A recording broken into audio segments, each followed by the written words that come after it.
কারওয়ান বাজারের স্বেচ্ছাসেবক দল নেতা মুসাব্বিরের হত্যাকাণ্ডে উঠে আসছে চাঞ্চল্যকর তথ্য। কার পথের কাঁটা ছিলেন তিনি? নৈপথ্যে কি একজন প্রভাবশালী? গত ৭ জানুয়ারি কারওয়ান বাজারের স্টার কাবাবের গলিতে গুলিতে নিহত হন স্বেচ্ছাসেবক দল ঢাকা মহানগর উত্তরের সাবেক সাধারণ সম্পাদক আজিজুর রহমান ওরফে মুসাব্বির।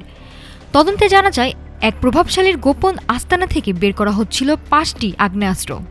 ২টি অস্ত্র ব্যবহার করা হয় হত্যাকাণ্ডে, ৩টে রাখা ছিল ব্যাকআপ হিসেবে।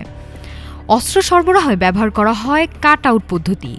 কয়েক হাত ঘুরে শুটারদের কাছে পৌঁছায় অস্ত্র, বাহকরা কেউ কাউকে চেনে না। এর কারণেই অস্ত্র উদ্ধারে বেগ পেতে হচ্ছে গোয়েন্দাদের।